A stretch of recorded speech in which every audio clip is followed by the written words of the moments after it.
സുഹൃത്തുക്കളെ, നമ്മുടെ LDC, LGS എക്സാമുകൾ അടുത്തുകൊണ്ടിരിക്കുകയാണ്.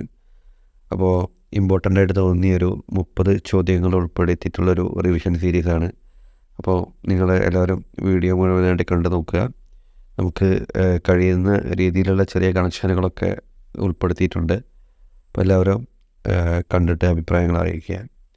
അതുപോലെ നമ്മുടെ ചാനൽ എല്ലാവരും ഒന്ന് സപ്പോർട്ട് ചെയ്യാൻ. ഒന്നാമത്തെ ചോദ്യം: എല്ലാ വർഷവും ഒക്ടോബറിൽ ലോക ആരോഗ്യ ഉച്ചകോടി അരങ്ങേറുന്ന നഗരം ഏത്? എല്ലാ വർഷവും ഒക്ടോബറിൽ ലോക ആരോഗ്യ ഉച്ചകോടി അരങ്ങേറുന്ന നഗരമാണ് ബെർലിൻ. അപ്പോൾ ബെർലിൻ നഗരത്തിലാണ് എല്ലാ വർഷവും ഒക്ടോബറിൽ ലോക ആരോഗ്യ ഉച്ചകോടി അരങ്ങേറുന്നത്. ഞാൻ ജസ്റ്റ് ഓർക്കാൻ വേണ്ടിയിട്ട് നമ്മൾ ഈ ബാർലിയൊക്കെ കഴിച്ചാൽ നല്ല ആരോഗ്യം ഉണ്ടാവും എന്നുള്ള രീതിയിൽ, നമുക്ക് കോടി വർഷം ജീവിക്കാം എന്നുള്ള രീതിയിൽ, അങ്ങനെ ഒരു രീതിയിൽ ഓർത്ത് വെച്ചാണ്. അപ്പോൾ എല്ലാ വർഷവും ഒക്ടോബറിൽ ലോക ആരോഗ്യ ഉച്ചകോടി അരങ്ങേറുന്ന നഗരം ബെർലിനാണ്. രണ്ടാമത്തെ ചോദ്യം: 65ാമത് സംസ്ഥാന സ്കൂൾ കായികമേളയിൽ 1-ാം സ്ഥാനത്ത് എത്തിയ ജില്ല ഏതാണ്?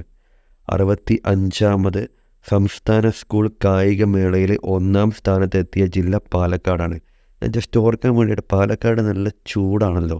ഇപ്പോൾ ഈ ചൂടടിക്കുന്ന സമയത്ത്, ഇപ്പോൾ ഫോർ എക്സാമ്പിൾ ഒരു ഓട്ട മത്സരമാണെങ്കിൽ നോർമലി ഓടുന്ന ഒരു മനുഷ്യനേക്കാൾ വേഗത്തിൽ നമ്മൾ ഓടും.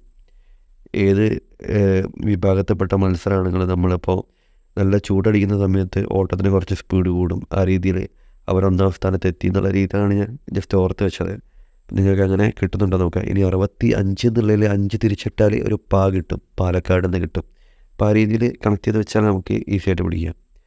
മൂന്നാമത്തെ ചോദ്യം: 2024 ലോകാരോഗ്യ ദിനത്തിൻ്റെ സന്ദേശം എന്തായിരുന്നു? 2024 ലോകാരോഗ്യ ദിനത്തിൻ്റെ സന്ദേശം എൻ്റെ ആരോഗ്യം എൻ്റെ അവകാശം എന്നതാണ്. അപ്പോൾ എൻ്റെ ആരോഗ്യം എൻ്റെ അവകാശം എന്നതാണ് 2024 ലോകാരോഗ്യ ദിനത്തിൻ്റെ സന്ദേശം.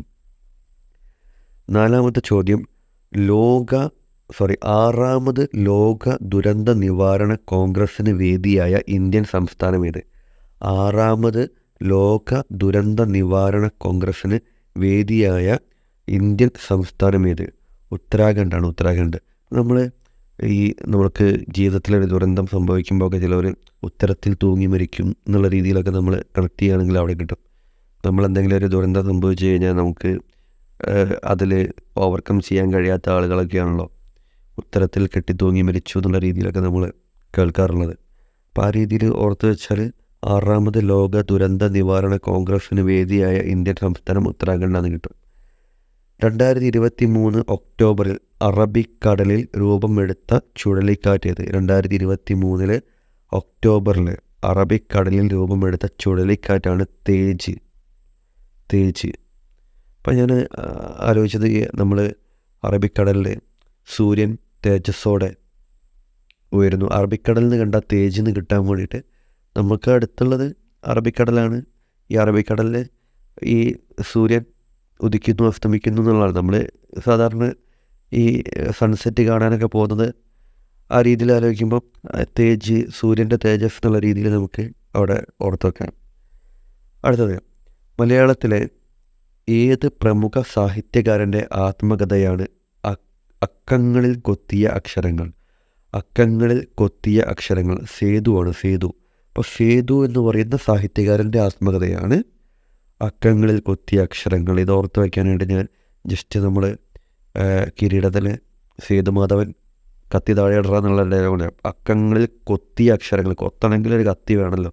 അപ്പോൾ അതിൽ കത്തി താഴെ ഇടറാൻ പോലെ എന്ന് പറയുന്ന ഒരു ഡയലോഗ് ഉണ്ടല്ലോ, അത് വെച്ചിട്ടാണ് ഞാൻ ജസ്റ്റ് സേതുവിനെ കണക്ട് ചെയ്തത്.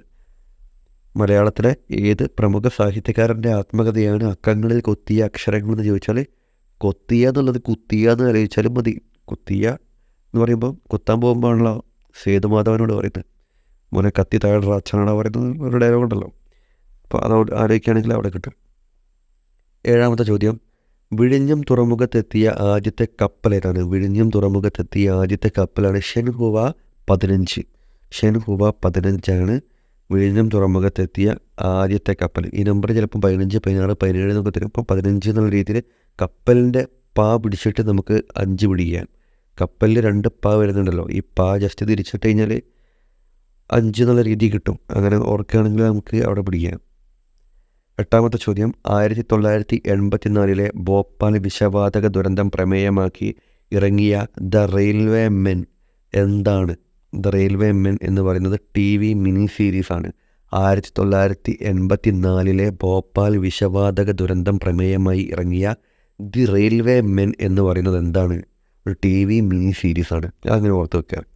അടുത്തത് 9ാമത്തെ ചോദ്യം MS ധോണിയെ ബ്രാൻഡ് അംബാസിഡറായി പ്രഖ്യാപിച്ച പ്രമുഖ ബാങ്ക് ഏതാണ്? ഭാരതീയ സ്റ്റേറ്റ് ബാങ്കാണ്. ഭാരതീയ സ്റ്റേറ്റ് ബാങ്കാണ് MS ധോണിയെ ബ്രാൻഡ് അംബാസിഡറായിട്ട് പ്രഖ്യാപിച്ച പ്രമുഖ ബാങ്ക്. 10ാമത്തെ ചോദ്യം ബ്രസീലിയൻ ശാസ്ത്രജ്ഞന്മാർ വികസിപ്പിച്ചെടുത്ത കാലിസ് കോക്ക എന്തിനെക്കുറിച്ചുള്ള വാക്സിനാണ്? എന്തിനെതിരെയുള്ള വാക്സിനാണ്? കൊക്കെയിനെതിരെയാണ്. കൊക്കെയിൻ. അതിന് അവസാനത്തിൽ ഒരു കോക്ക ഉണ്ട്. അപ്പോൾ കൊക്കെയിൻ എന്നുള്ളത് പിടിക്കുക. ബ്രസീലിയൻ ശാസ്ത്രജ്ഞന്മാർ വികസിപ്പിച്ചെടുത്ത കാലിസ് കോക്ക എന്തിനെതിരെയുള്ള വാക്സിനാണ്? കൊക്കെയിനാണ്. കൊക്കെയിൻ. അപ്പോൾ അതിൻ്റെ അവസാനത്തിൽ ഒരു കൊക്ക ഉണ്ട്. അപ്പോൾ അത് വെച്ചിട്ട് നമുക്ക് ഓർക്കാം. 11ാമത്തെ ചോദ്യം 4ാമത് ഏഷ്യൻ പാരാ ഗെയിംസിൽ മെഡൽ പട്ടികയിൽ 1ാമതെത്തിയ രാജ്യം ഏതാണ്? ചൈനയാണ്. ചൈന. 4ാമത് ഏഷ്യൻ പാരാ ഗെയിംസിൽ മെഡൽ പട്ടികയിൽ 1ാമതെത്തിയ ചൈനയാണ്. 12ാമത്തെ ചോദ്യം 2023 സംസ്ഥാന സർക്കാരിൻ്റെ ഭരണഭാഷാ പുരസ്കാരങ്ങളിൽ മികച്ച വകുപ്പായി തിരഞ്ഞെടുക്കപ്പെട്ടത് ഏതാണ്?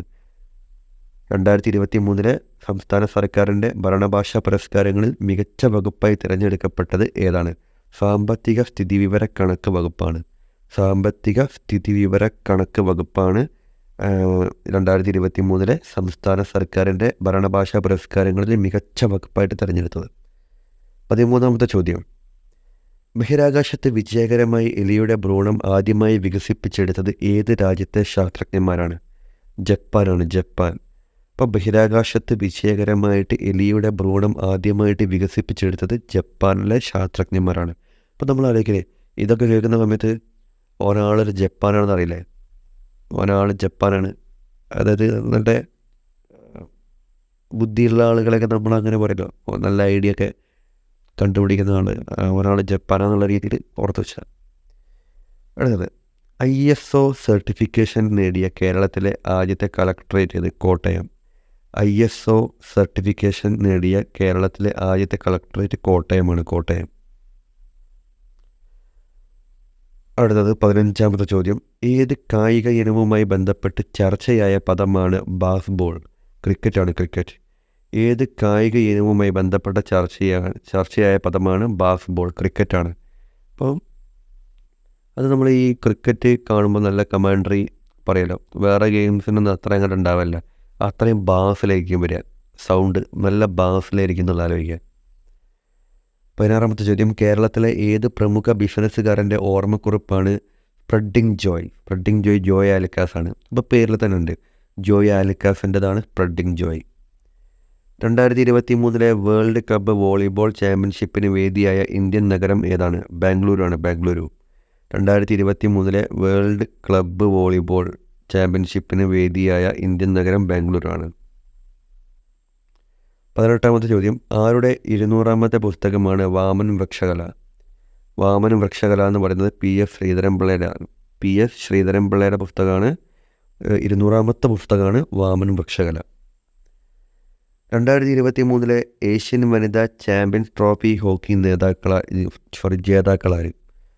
2023 ഏഷ്യൻ വനിതാ ചാമ്പ്യൻസ് ട്രോഫി ഹോക്കി ജേതാക്കളാണ്. ഇന്ത്യയാണ്. ഇന്ത്യ. 20ാമത്തെ ചോദ്യം വിവരാവകാശത്തിനുള്ള അപേക്ഷയിൽ വിവരം രേഖപ്പെടുത്തുന്നതിൻ്റെ ഉദ്ദേശം വ്യക്തമാക്കേണ്ടതില്ല എന്ന് നിഷ്കർഷിക്കുന്ന വകുപ്പ് ഏതാണ്? വകുപ്പ് 6ൽ 2ആണ്. വിവരാവകാശത്തിനുള്ള അപേക്ഷയിൽ വിവരം ആവശ്യപ്പെടുന്നതിൻ്റെ ഉദ്ദേശം വ്യക്തമാക്കേണ്ടതില്ല എന്ന് നിഷ്കർഷിക്കുന്ന വകുപ്പ്. കാര്യം എന്താണെന്നുള്ളവരെ ബോധിപ്പിക്കേണ്ട ആവശ്യമില്ല. നമുക്ക് ഒരു ചോദിക്കുന്ന കാര്യങ്ങളെ പറ്റിയുള്ള വിവരം തരണം എന്നുള്ളതാണ് ഉദ്ദേശിക്കുന്നത്. ശരീരത്തിലെ ഉപാപചയ പ്രവർത്തനങ്ങളുടെ കേന്ദ്രം ഏത്? കരളാണ്. കരൾ. ശരീരത്തിലെ ഉപാപചയ പ്രവർത്തനങ്ങളുടെ കേന്ദ്രം ഏത്? കരളാണ്. അപ്പോൾ നമ്മുടെ കരളാണ് എന്നുള്ള രീതിയിൽ. ഇപ്പോൾ ആ രീതിയിൽ ആലോചിക്കുകയാണെങ്കിൽ ഉപാപചയ പ്രവർത്തനങ്ങളുടെ കേന്ദ്രം കരൾ എന്നുള്ള രീതിയിൽ ഓർക്കാം. 22ാമത്തെ ചോദ്യം വൃക്കകളിൽ ഉണ്ടാകുന്ന ചെറിയ കല്ലുകൾ പൊടിച്ചു കളയാൻ ഉപയോഗിക്കുന്ന എന്താണ്? അൾട്രാസോണിക് ശബ്ദതരംഗങ്ങളാണ്. വൃക്കകളിലുണ്ടാകുന്ന ചെറിയ അതുപോലെ നമ്മുടെ കല്ലുകൾ ചാനൽ പൊടിച്ച് എല്ലാവരും കളയാൻ support ഉപയോഗിക്കുന്ന ചെയ്യുക, subscribe സൗണ്ടാണ് ചെയ്യുക. Ultrasonic Thank you. ശബ്ദതരംഗങ്ങൾ. 23-ാമത്തെ ചോദ്യം. കേരള അനൗപചാരിക വിദ്യാഭ്യാസ സമിതി അഥവാ കാൻഫഡ് സ്ഥാപിച്ചതാണ്? PN പണിക്കരാണ്. PN പണിക്കരാണ് കേരള അനൗപചാരിക വിദ്യാഭ്യാസ രീതി അഥവാ കാൻഫഡ് സ്ഥാപിച്ചത്.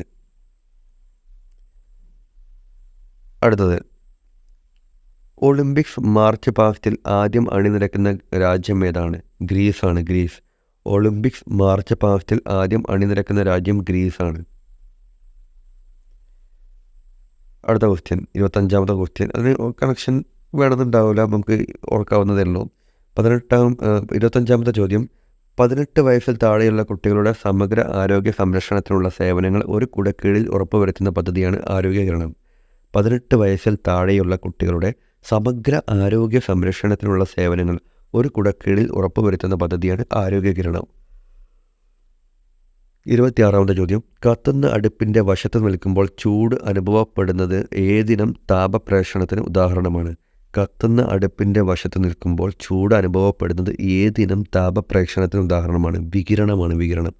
അത് വികിരണം എന്ന് പറഞ്ഞാൽ മാധ്യമം ആവശ്യമില്ലാതെ ചൂട് ട്രാൻസ്ഫർ ചെയ്യുന്നതാണ് വികിരണം. ഇനി 27-ാമത്തെ ചോദ്യം. വസ്തുക്കളുടെ ചെറിയ പ്രതിബിംബം ലഭിക്കുകയും കൂടുതൽ വിസ്തൃതി ദൃശ്യമാവുകയും ചെയ്യുന്ന ദർപ്പണം ഏതാണ്?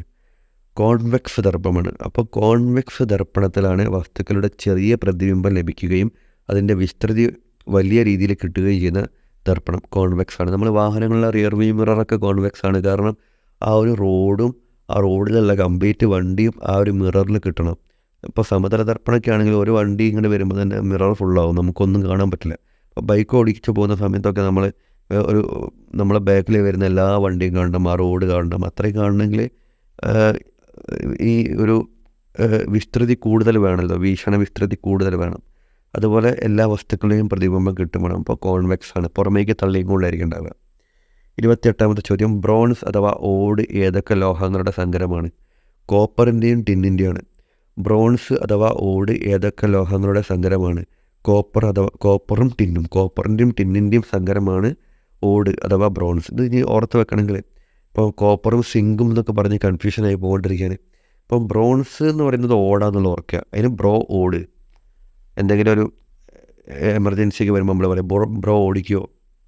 ഇപ്പോൾ തോമസ് കുട്ടി വിട്ടോടാന്ന് പറയുന്ന മാതിരി ബ്രോ ഓടിക്കുമോ എന്ന് പറഞ്ഞാൽ അവിടെ ബ്രോൺസ് ഓടാന്നുള്ളത് കിട്ടും. ഇനി ഓടിൻ്റെ ഈ ഡായും ടിന്നിൻ്റെ ഡായും സിമിലാരിറ്റി വരുന്നതുകൊണ്ട് ആ രീതിയിൽ ഓർക്കാം. അല്ലെങ്കിൽ നമുക്ക് കോപ്പർ എന്തായാലും വരുന്നുള്ള നമുക്കറിയാം. കോപ്പർ ഉറപ്പാണ്. ടിന്നാണോ സിങ്കാണോ എന്നുള്ളത് മാത്രം ഓർത്താൽ മതി. അപ്പോൾ ഓട് എന്നുള്ളത് ഓടിയെന്നാക്കിയാൽ ടിന്ന് കിട്ടും. ആ രീതിയിൽ ഓർക്കാൻ പറ്റും. കാരണം ഓടിൻ്റെ അവസാനത്തിലുള്ള ലെറ്ററാണ് ഇതിൻ്റെ ആദ്യത്തിൽ വരുന്നതെന്നുള്ള ഓർത്താൽ മതി. 29-ാമത്തെ ചോദ്യം. സോഡിയം, പൊട്ടാസ്യം എന്നീ ലോഹങ്ങൾ ജലവുമായി പ്രവർത്തിക്കുമ്പോൾ ഉണ്ടാകുന്ന വാതകം ഏതാണ്? ഹൈഡ്രജനാണ്. ഹൈഡ്രജൻ. സോഡിയം, പൊട്ടാസ്യം എന്നീ ലോഹങ്ങൾ ജലവുമായി പ്രവർത്തിക്കുമ്പോൾ ഉണ്ടാകുന്ന വാതകമാണ് ഹൈഡ്രജൻ. ഞാൻ ആലോചിക്കണമെങ്കിൽ ജസ്റ്റ് കൺഫ്യൂഷൻ ഉണ്ടെങ്കിൽ തന്നെ സോഡിയം എന്നുള്ളത് സോഡ ആലോചിക്കുക. സോഡ. പൊട്ടാസ്യം എന്നുള്ളത് പൊട്ടിക്കുക. സോഡ നമ്മൾ പൊട്ടിക്കുമ്പം ഹൈ പ്രഷറിലേക്കും സാധനം പുറത്തേക്ക് ചാടുക, വെള്ളം. അപ്പോൾ ഹൈഡ്രജൻ അവിടെ കിട്ടി. സോഡ പൊട്ടിച്ചു, ഹൈഡ്രജൻ. അപ്പോൾ സോഡ പൊട്ടിച്ചപ്പോൾ ഹൈ പ്രഷറിൽ വെള്ളം പുറത്തേക്ക് ചാടുമല്ലോ. അപ്പോൾ ആ രീതിയിൽ സോഡിയം, പൊട്ടാസ്യം ചേർന്ന് ജലവുമായി പ്രവർത്തിക്കുമ്പോൾ ഉണ്ടാകുന്ന വാതകമാണ് ഹൈഡ്രജൻ എന്നുള്ളത് നമുക്ക് ഓർക്കാൻ പറ്റും. 30-ാമത്തെ ചോദ്യം. ഭരണഘടനയുടെ ആമുഖം ഭേദഗതി ചെയ്യുമ്പോൾ പ്രധാനമന്ത്രി ആരായിരുന്നു? ഇന്ദിരാഗാന്ധിയാണ്. ഇന്ദിരാഗാന്ധി. അപ്പോൾ അത് കൺഫ്യൂഷൻ ആവാൻ ചാൻസ് ഇല്ല. ഇനി ഇൻ കേസ് കൺഫ്യൂഷൻ ആവുകയാണെങ്കിൽ നമ്മൾ ഈ മുഖം ഒക്കെ ഭേദഗതി ചെയ്യുക, പൗഡർ ഇട്ട് നന്നാക്കുക എന്നുള്ള രീതിയിൽ ആലോചിക്കാം. ഭരണഘടനയുടെ ആമുഖം ഭേദഗതി ചെയ്യുമ്പോൾ പ്രധാനമന്ത്രി ആരായിരുന്നു? ഇന്ദിരാഗാന്ധി. ഇന്ദിരാഗാന്ധി ഒരു സ്ത്രീയാണ്. സ്ത്രീകളാണ് പൊതുവെ മുഖം ബോയ്സിനെ അപേക്ഷിച്ച് ഒന്നുകൂടി എന്താ പറയുക, നമ്മൾ പൗഡറും കാര്യങ്ങളൊക്കെ യൂസ് ചെയ്യുന്നത്. അപ്പോൾ ആ രീതിയിൽ ആലോചിക്കുകയാണെങ്കിൽ ഭേദഗതി ചെയ്യുന്നത് എന്നുള്ള രീതിയിൽ ആലോചിക്കുക. ഭരണഘടനയുടെ ആമുഖം ഭേദഗതി ചെയ്യുമ്പോൾ പ്രധാനമന്ത്രി ഇന്ദിരാഗാന്ധി ആയിരുന്നു എന്നുള്ള ആ രീതിയിൽ ഓർക്കാം.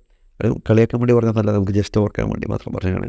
അപ്പോൾ നമ്മളൊരു 30 ചോദ്യം ഇവിടെ ജസ്റ്റ് കവർ ചെയ്തിട്ടുണ്ട്. അപ്പോൾ ഇത് നമ്മൾ റെഫർ ചെയ്ത സമയത്ത് ഇമ്പോർട്ടൻ്റ് ആയി തോന്നിയ ചോദ്യങ്ങളാണ്.